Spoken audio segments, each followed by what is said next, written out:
So hello people, we're having some technical difficulties here, which is sucks. However, Ben's gonna come on here and we're gonna try to get him in here. Right, guest requests, add viewers. Yes, add viewers to request to join your video. Yes, 100%. So I guess you could request to like get on here, Ben. So he's gonna request. Yes, can you still hear me on that? I can still hear you like through this. I haven't closed this out yet. Okay. All right.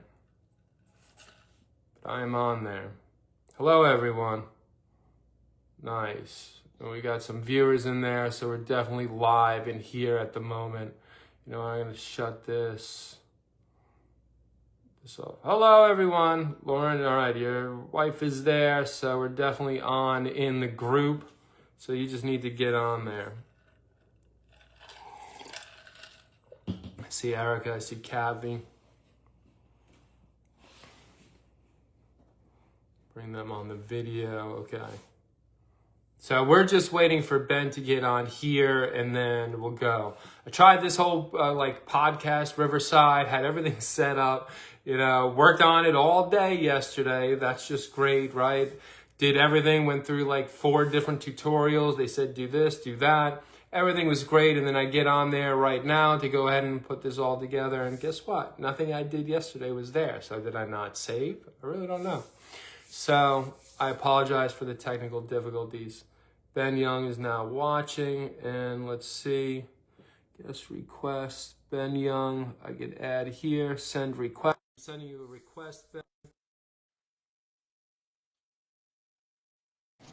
Nice, there he is. Now with Facebook, we gotta like move back, right? It's like weird. Right. Like makes our heads look like like we're like Beetlejuice on like acid or something like that. I just need to raise my volume. There we go. Cool. All right, everyone. We are live, right? Now, what's funny is like we went live like we were an audience of 2, you know, for about like 5 minutes until we realized it wasn't going anywhere. And I did this great introduction. So let me try to like bring it back here. So Ben is here. Ben Young is here now. Yes. Ben, this is what I said, right? This is a great compliment, especially coming from me. So Ben is what I refer to as, I see as like the Ernest Hemingway of our time, right? The Ernest Hemingway of indie horror, or the Ernest Hemingway of horror. Why is that? His prose is so clean. It's like a beautiful thing to witness, where he doesn't waste one sentence. Every sentence packs a punch. And every sentence, if you know anything about Hemingway, he goes with the iceberg, right, type of method, where you know he's showing you this, but it's so much more meaning that's going on beneath, right? And that's Ben's work, right? I fell in love with him when I first read Stuck. And that's where I knew we were like he's into like a lot of the things I could tell that like I'm into, metaphysical, clairvoyance, right? And the way he presented in Stuck was, to me, I was like, this guy knows what the hell he's doing. He knows what he's writing, and he's going to be packing a punch for a very long time in this industry. And then I read Home, and that was great, good, fun, right? And then, but this latest one, right, The Spiral, I was lucky enough to get an art copy of this book. And let me tell you something, it crosses some boundaries here. You know, it's definitely literary, but it's like the science behind it, and then just the emotional impact that it has. If you're a parent or you just have anyone who is a loved one, you can understand what these parents are going through, and like the turmoil and heartache that they're trying to help this son, and at the lengths you would go to try to help a loved one, especially a child. Any parent could connect with this. I got 4 myself, so I was like, yes, I would definitely be riding that freaking spiral if that was my child, without a doubt. You know, and just the emotional turmoil they go through, and the way he presents it is just beautiful. And then he's into quantum physics, right? No, not technical, like, you know, you have to be a quantum physicist to understand the story. Obviously, it's very layman's terms, and the way he explains it is, you know, seamless, not a problem at all. But quantum physics is a hobby of mine, right? So the fact that he was bringing this in, I was like, this motherfucker, he hits it every time. So here we are with Ben Young. We finally got here. We did it. Love you, everyone. Ben Young, go ahead, introduce yourself. Thanks, man. Thanks for having me. First of all, I can't I can't imagine like a bigger compliment as a writer to be compared and described that way. So I appreciate it. I'm a big fan of your books as well. I know you have a new one that just came out too, right? Or at least I as do. out In a couple arts. weeks, Web of Okay. Malevolence it's a folk horror story, and it's based on. I was asked by another author, Angel Sanchez. He's in this in this group too. And he's like a bunch of authors getting together to write this like folk horror, like collection series collection, all standalone novels you publish on your own. And I was like, yeah, let me take the Yeah. opportunity because in 2026, I plan on doing shorter works, after writing Juggernauts for a few years. Let me go do some shorter works in 2026. So the opportunity came along, and I was like, yeah, let's go. And from that was born Naya Tomes. So I'm very happy. Mm, Naya Tomes. I love Everyone it. in the summer is going to be calling her name. So, Yes. Folk horror seems to be kind of it's a thing that you do really well because of the Sleepy Hollow incident had huge folk horror elements for sure. So I'm glad you're doing a yeah. bit more of that. I think you got the right mindset for it. It was definitely a lot of fun. I had never written folk horror before, so I was like, Very cool. what do I do here? Do I go, monsters, witches, what am I doing? So I did choose witch. I love witches. Yeah. So, and what came out was definitely very interesting. I was very, very happy with the final product. So, Yeah. I'm excited to check it out too. Hopefully I can pick up a copy. And we have an event together next month. So anything that I don't have of yours, I'm going to be picking up there. correct. Thrills and Chills. It'll be there along with Ezra's Secret too. So that's a new one, a new novella I have coming out too. Anything that I don't Nice. have of yours, I'm going to be picking. Very cool. Yeah. So yeah, I guess about me, I'm originally from like the northern Kentucky, Cincinnati area. Still live here. Bounced around a little bit throughout life. I lived in New York for a bit. I lived in Ohio. Um, Married. My wife Lauren. A lot of people know her because she loves to be involved in the writing scene and the horror community. She goes to all the events. She loves to post about other people's books. She reads a ton. She reads like a book a day, and I don't, I wish I had that kind of time, or I wish I could do that much. But she's always trying to boost people up, and so the two of us live here with our son Wells, and I've been writing on and off, I would say, for probably 15, 20 years, somewhere in that range. Started taking it a little bit more seriously a couple years ago, and went the self-publishing route. And so Ride the Spiral, which came out yesterday, is my first through an indie publisher, aside from Yeah. short stories and anthologies. So it's really kind of an exciting time to be talking to you for sure. I just dropped that yesterday. It's a really meaningful release, and I'm excited to be here, excited to talk to you. Yeah, me too. Me too. So tell me, like what is it like with the themes that you put into your books, right? So we got multiple themes, right? Themes of death, themes of like heartache, and then there's also the concepts that you're putting in there, like clairvoyance, like with the string theory. Like what brings these together for you? It's I would say, I guess it's sort of just the output of my subconscious, or the stuff that I'm going to steal a metaphor from Stephen King. He has this I think he talked about it in maybe in the forward for Night Shift, where it's like people always ask him, why does he write horror? Where does he come up with his ideas? Like, those are the questions you get.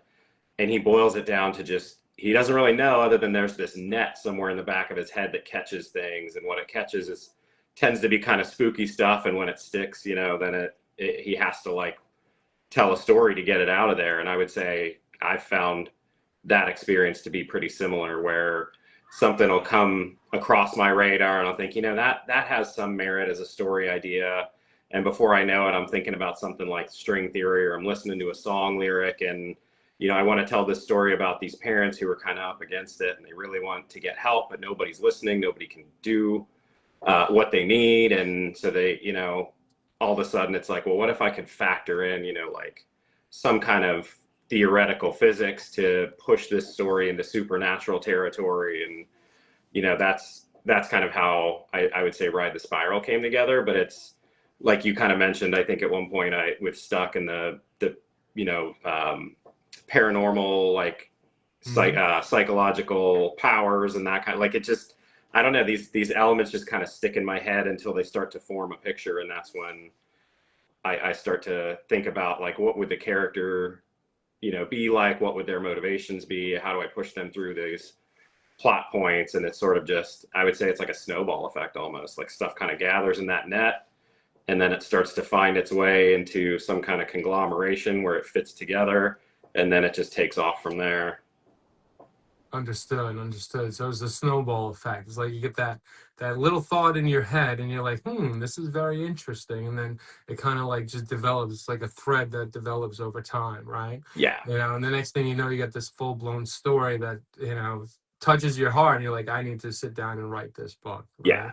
It has the legs to go somewhere, and it's almost like this kind of archaeology where you're just digging up pieces, and you're like, start to feel out the full shape of it, and then before you know it, it's got its own life and just comes together. It's grown legs at that point, Yeah, for sure.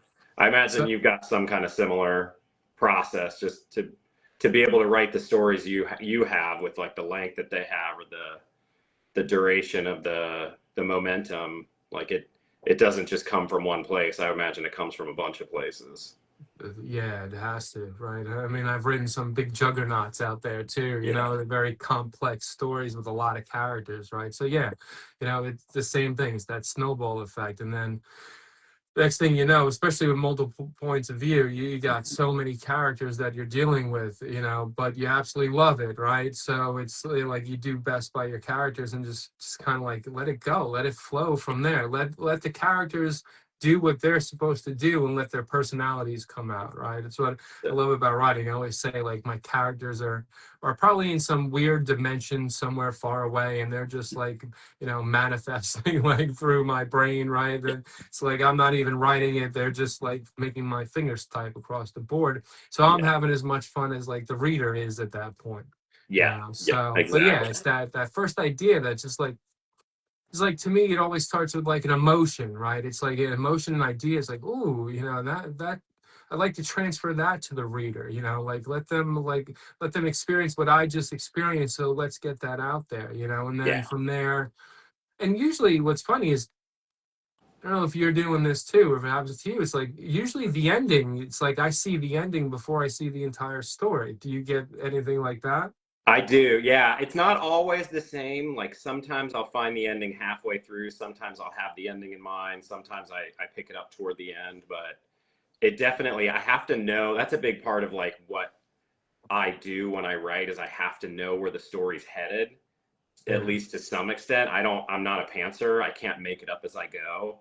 I can change directions if I need to, just to make sure the characters stay, believable and their actions make sense. But I have to know kind of what the next scene is, what the next couple, or something down the line that I can write toward. Otherwise, I really start to lose my steam.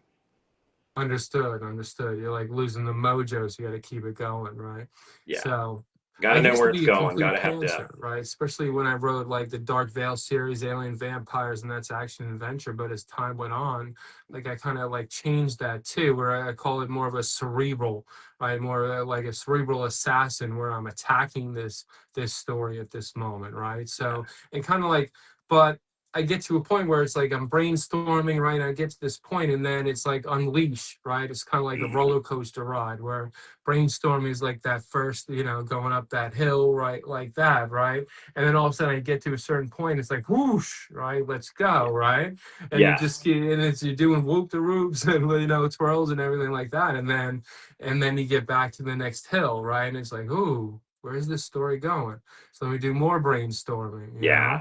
And then it's the same thing, right? It's like that ebb and flow. But it's why. Do you ever get writer's block?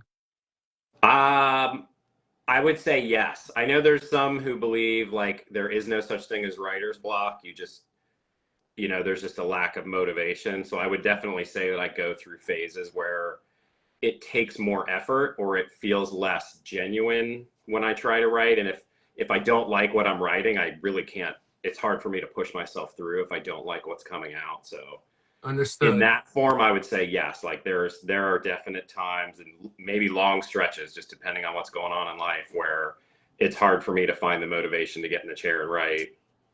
So the motivation, obviously we all need that motivation, right? Have you ever like, what's the longest that you went where you just left the novel there and then went back to it later? Months. Months. Months. Stuck. The first time I wrote Stuck, and I say that because I actually threw the manuscript out when it was finished and rewrote it from scratch. I would go months at a time without touching it. And it was first novel, so like, you know, I was very unpracticed. I didn't really know what to do. I was sort of just kind of making it up as I went. But there would be times where I would go a long stretch, 2, 3, 4 months without even touching the manuscript, and then I would have some kind of spark, and I would go back and, you know, find new life, and eventually just had to push myself to finish it because I wanted to have it done. But it was like, I don't know what I'm doing. You know, I probably was went about it the wrong way in a lot of capacities. But since then, I would say I'll have phases of maybe like 4, 5, 6, 8 weeks where I don't really do a whole lot. I might tinker with a short story or work on something shorter, but I started January 5th or 6th this year. I started on a new novel, and I was going pretty good for about 2, 3 months, and then it stalled out a little bit. I wrote 2 or 3 short stories for anthologies I was invited to, and now it's like, you know, I feel like it's time to pick that back up. I haven't touched it in a while. I wrote some stuff in between, but it's like if I leave that one sit there for too much longer, it's going to start to get stale. Understood. So you kind of like change up or change the flavor, going to like a couple of short stories and stuff like that, and then go back to it, right? Yeah. But that's I mean, that's great discipline. You know, they say, I've never believed in the whole, you know, you got to write every single day unless you lose the story. I don't believe in that in any way, shape, or form. You know, I remember I once read. Have you ever heard of New Grub Street? Right, William Gissing, like old novel. Anyway, it doesn't matter. But I remember I started reading it. I read the first half, and then I put it down. And like 3 years later, I picked up and read the second half, and it was like seamless, right? And that's kind of like, you know, what you're doing. You know, it's like I'll go through. I don't call it writer's block. I call it where my brain needs to figure out what the next part of the story is. So I'll put it down. You know, not for months on end, right? That's freaking fantastic. You know, I give you kudos for that. But for me, it's more like I'll put it back down for a week, maybe 2 weeks at that point, and just kind of like do the brainstorming, going for walks, right? Trying to get the flow. Where, you know, it's like, where the fuck is this story going, type of thing, right? And then finally break through it, and then it's like, all right, let's go, you know? Yeah. And I do like how Hemingway used to do it. He would just sit there with writer's block, and he would stare into the fire and burn orange peels, just waiting for one true sentence to come to his head. All right. I like that. So I've never heard that, actually. That's really cool. That to me is like, all right, yeah, I can understand what he's doing, right? He's moving away from the story so we can figure out where the story is supposed to go, right? So, because sometimes we as writers are like, maybe we're taking the story where, you know, we wrote something and it's like maybe subconsciously that part of the story isn't sitting right with us. Like there's something wrong with it, and we're trying to figure out, and it takes us time to figure out, you know, what was wrong with what I just wrote, even though when we wrote it, it seemed like, oh, this is freaking awesome. Everyone's going to love this, you know? Yeah. Right? But then it's like, no, it kind of like, it didn't fit, or, you know, this isn't genuine to the character that's going on, or something like that. Sometimes it takes us some time to figure that out. Agreed. Yeah, there can be interference for a lot of different reasons. And if you can't, if I can't see past that, or I don't know what I want to do next, then I can force myself to come, you know, sit down and crank out some words, but I'm going to end up throwing them out because they don't feel true. You know, it doesn't feel like I'm being genuine. And if that spark isn't there, then, you know, I can't push myself to write something that doesn't feel true. Correct. I cannot do that. To me, that's disrespectful to the story.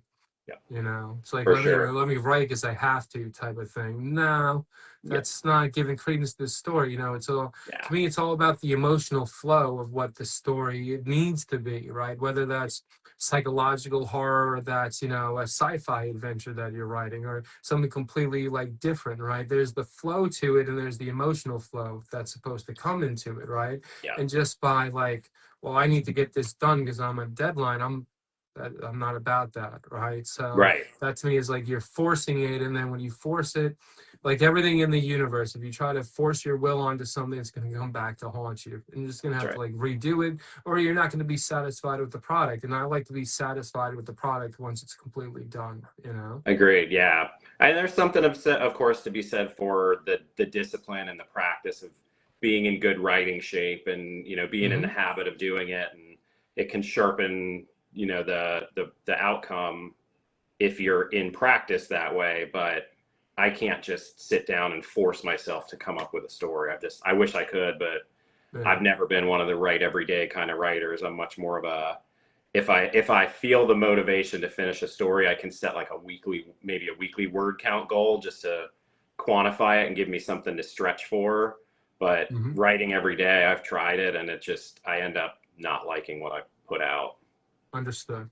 I could write almost every day. Like I don't do that anyway because like what we were just talking about, right? I'll come to a point where I need to put it down or, you know, Yeah. brainstorming to me, that is my favorite pastime of all time. I love to brainstorm. I love to think about what's happening out there, right? About what's happening with the story. I go for long walks. So I gotta go for walks multiple times per week. And what am I thinking during these walks is mostly about the story. Where is it going, right? Just let the brain go and then get back to brainstorming and then get back into then get the flow moving and stuff like that. Yeah. I agree with that. I love to brainstorm. I love to research. I love to jot notes, story notes or plot Hmm. points or character stuff. Like I could do that every day, but to me, the story takes a lot more authenticity, I guess. For it to feel Hmm. polished and feel like something that I want to keep, even in a first draft, you know, to feel like it's worth continuing. I can't force that. It has to come somewhat naturally. Yeah. Correct. It's got to come organically and it's got to have the flow to it, you know. And that's about the organic too, as you're writing, and all of a sudden, like a character takes a turn, or a new character forms, or a new idea forms, a new part. It's like, wow, that was freaking awesome. It just Yeah. came out organically. And, you know, as Stephen King does say, when the writer's surprised, the reader's going to be surprised, you Yeah. know. And I firmly believe that, you know. It's like, I'm like, holy shit, I'm blown away that this actually just came out of my friggin' fingers here and came out of my brain. And I know those are the twists that the readers are enjoying as well, you know? Yeah. So that organic, and that's when you're in the flow. When you get in the flow, that's when Correct. magic Right. That happens. doesn't happen when you're forcing it, because when you're forcing it, there is no flow. You know, there's Right. just, you know, frustration or whatever Yes. it is that you're getting out. That becomes more like, you know, let's like write essays for 12th graders in high school type of thing. You know, you're doing it for whatever purpose, you know. You're Right. not doing it for that creativity. It's got that creative flow has got to be there. That's the essence of what we're doing, Yeah. you know. Agreed. Totally agree. 100%. Hold on, we have some questions that I'm getting over here. All And right. Angel have questions. Okay, so let's see. Um, I love questions. all right, know what they are. Actually, you know what? I might be able to see over here. So I have this here. A question. Okay. Okay, so I got questions here. Nice. Feel that way too. Angel's on there. If I were to start, okay, so here's a question for I got. Actually, let me Okay. let Linda off the hook. Okay, I got them. Sorry, Linda. I love you, Linda. I'm actually able to see it on my on my desktop over there. So you're good, Linda. I love you. You You improvising. rock. Right? Yeah. Okay, so Janet wants to know, if I were to start with one of your books, what would you recommend? I mean, facetiously, I would tell you to find a better writer, but start with Gollum. That's a good one. I love you, but no. Um, I would say if you're into horror, maybe Home, but selfishly, I'm going to say Ride the Spiral because it just came out and I'm trying to push it. I want to Well, see Life how of far I Sorrow can is get kind of it like up those a thriller charts. too. Now, in this group, there's a lot of thriller readers too, right? Yeah. So it's kind of like I get that question too. It's like I got something for everyone. What's your subgenre, or what's your genre, right? So, you know, Stuck has the metaphysical like to it, right? And is also a thriller, you know. Hmm. Yeah. Whereas, you know, Ride the Spiral it's the family dynamic that's in there.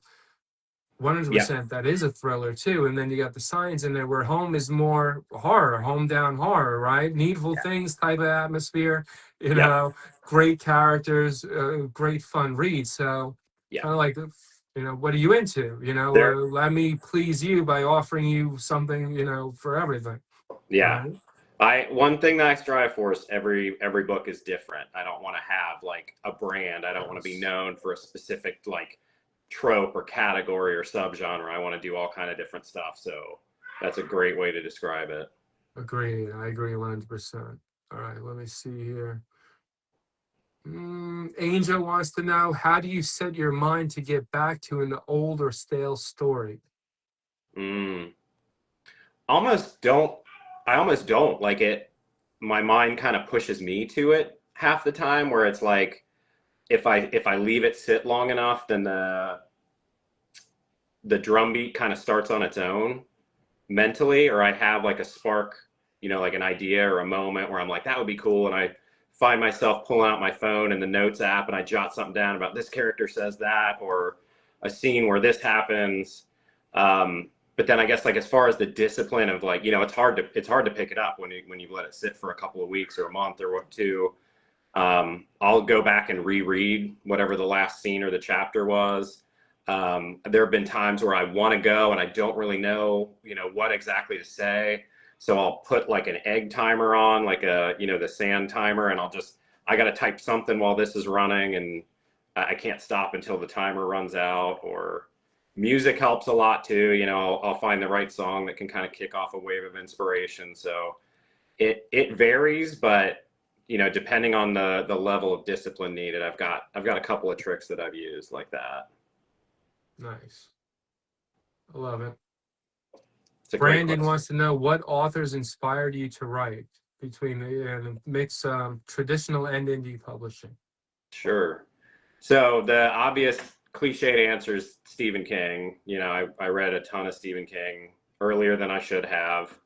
And I always cite him as my biggest inspiration because I first started writing Stuck when I was in a dead end job that I didn't enjoy. And I've been toying around with the idea of trying to be a writer or write something. And, maybe I can even write like a novel or a book. Um, and I'm like, how do you do that? What does it look like? What does it take to get a book that's like published and successful? And so I went and bought a copy of Carrie, and I'm like, maybe this will tell me a little bit of like what I could aim for or what it should feel like. And so that I always cite that as a big inspiration for finally like starting, getting off my ass and trying to write a book was, it should probably be about this long. It should look and feel a little bit like this. Like if I can do something like that, then maybe I have something worth sharing with people.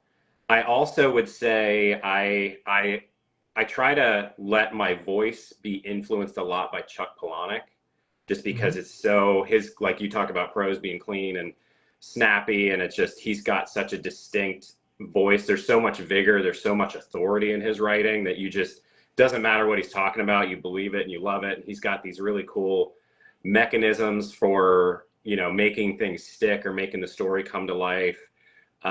If you've ever read he has a like a writing instruction advice kind of book, like slash memoir called Consider This. He talks about texture. He talks about varying dialogue. He talks about, big voice, little voice. He's got these really cool like ways to frame and tricks to Nice. use to make sure that you're not just kind of like spitting out the first thing that comes to mind, that you're really kind of crafting something. So I've always been a huge fan of his voice, and I love, how his characters just all seem so distinct because of the way he does that stuff.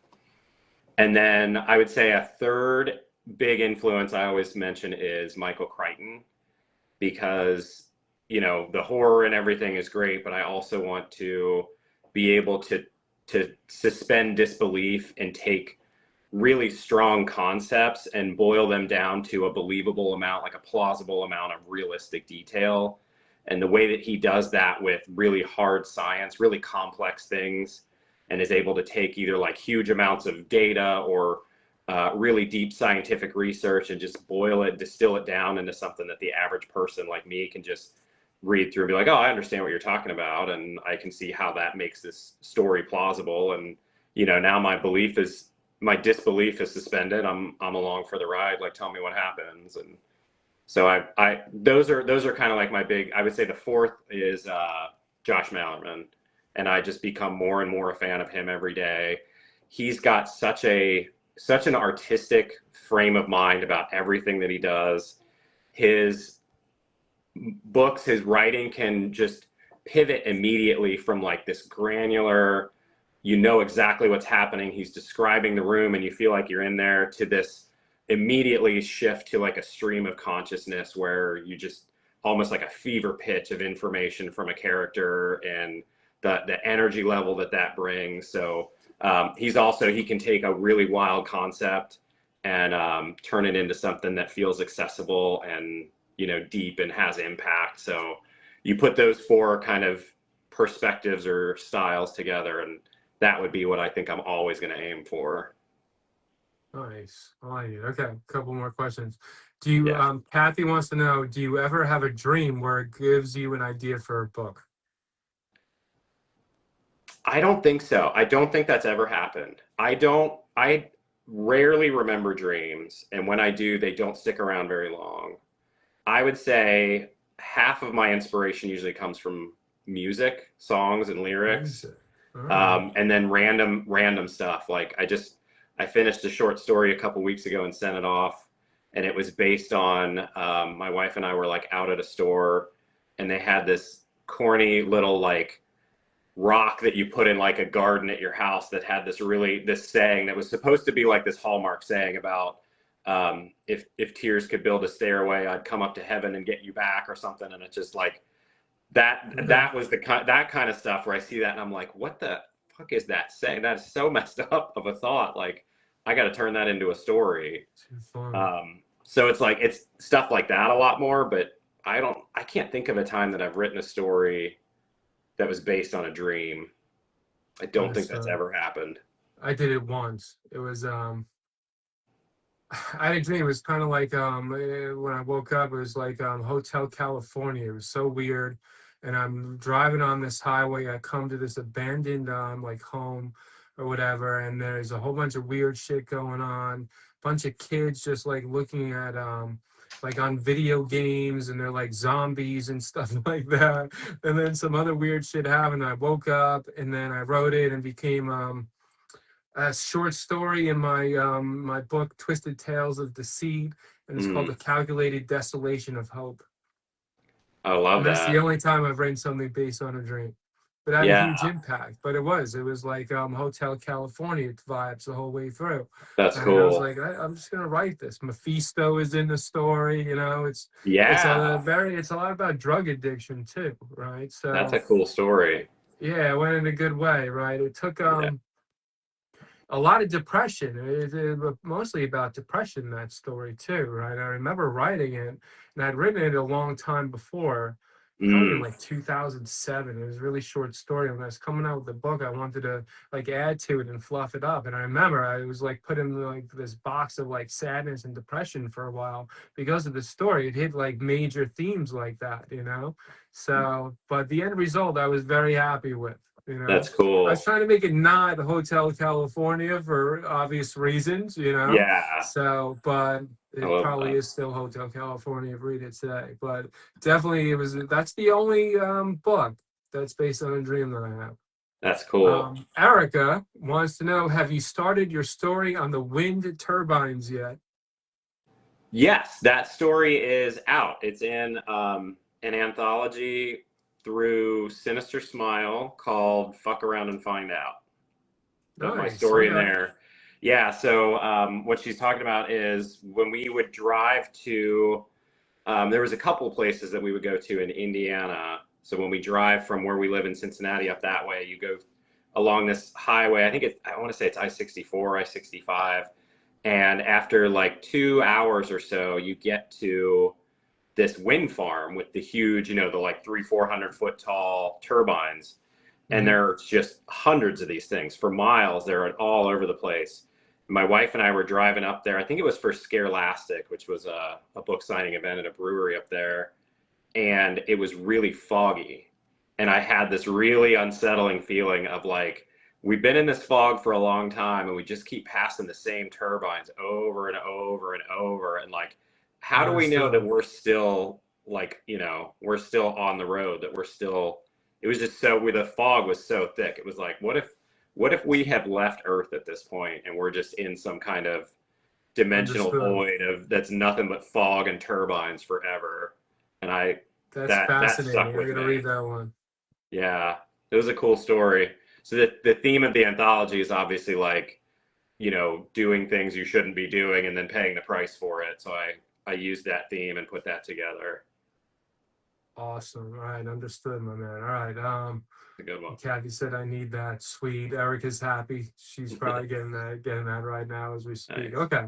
So we are kind of like coming through a time. So I want to ask you some silly, stupid questions. First of all, well, let's keep it a little bit real for right now. What's your favorite book, author, or series? Let's start there. My favorite book of all time is The Stand. Stephen King's The Stand. I think I have 12 copies at this point, and I think I've read it almost that many times. Yeah, I remember finding a copy of that in a flea market when I was probably about 10 or 11 years old, and I was just so impressed by the size of it, and I think I read it within like a week and never looked back. I remember that cast of characters. I knew that, but maybe they didn't know. Right? So what is your favorite Halloween tradition?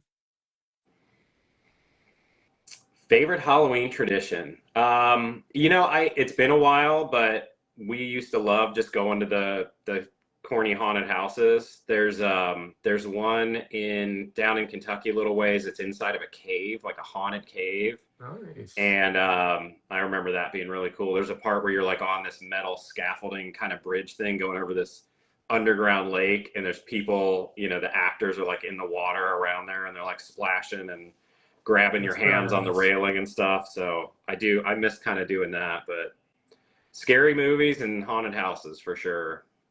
Which brings me to my next question. What is your go-to must-watch, no matter what, Halloween movie? Evil Dead 2. It's one of my favorites. Yeah. One of my favorites too. I watch it every Halloween as well. And then of course that's too funny. Halloween 2. So it's a classic, 100%, yeah. All through and through. I love you. All right. Favorite song or band? I'm going to say just, if you ask me on a different day, I might give a different answer, but I'm going to say Lateralis by Tool, because that's where Ride the Spiral came from. Understood. All right, cool. All right. So here a little lightning round here.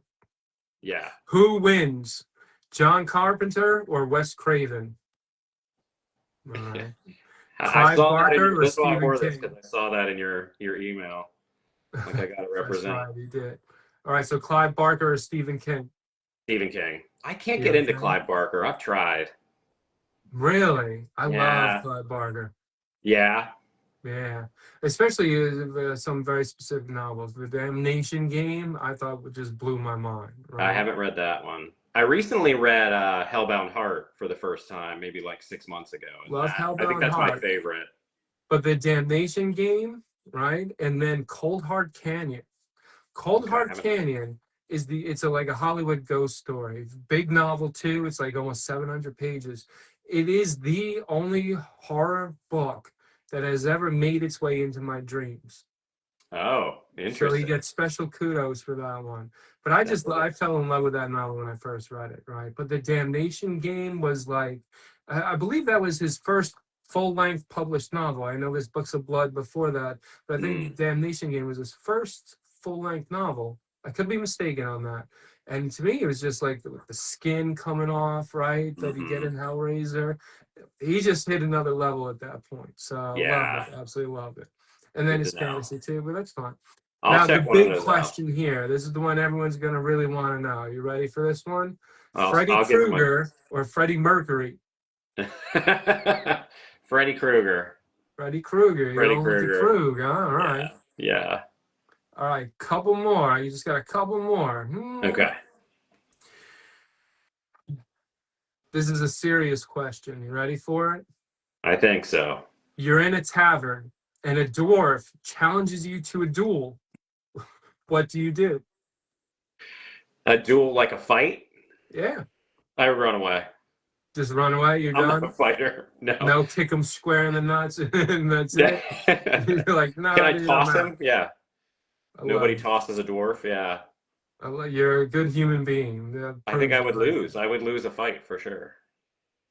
there. All right, now this is the question I always need to know for my own personal reasons, right? So, Yeah. you're hunkered down, waiting for a giant asteroid to crash into the Earth and destroy all of humanity, right? When you suddenly get a telepathic communication from an alien species asking you if you'd like to be picked up to go to a new planet with the aliens, of course, but you only have a minute to decide. What do you do? Wow. Are they going to eat me? There's no way I could know that, right? You don't Yeah. know that. Yeah, I But think you're I'd go. about to die. Do you take the with the aliens? I think I would go. I'll see you on the ship. Yeah, you would too. I would definitely go, I right? don't have They're any gonna eat strong me. I'm gonna attachment to die Earth, anyway, so so I die in a different yeah. way. There you go. Let's Yep. go. Seems the less risky option. Yep. Nice. All right, very cool. I love you. All right, so listen, we're at the time too, 8 o'clock, right? So tell everybody, like, do you do signed copies too? You do, I know, right? I do. Yep. So I have a website. It's benyoungstories.com. I don't have Ride the Spiral there yet because my author copies are on the way, but they should be there within a couple weeks. Okay. And I've got everything else up there signed and ready to go. I got all these ones behind me, Nice. and the paperbacks too. Yeah. I love it. So benyoungstories.com, right? Yeah. And then you'll be at Thrills and Chills, and I'll see you there. I'll see Lauren there too. Yeah. And Lauren's Can't got to wait. eat a sausage and pepper sub, right?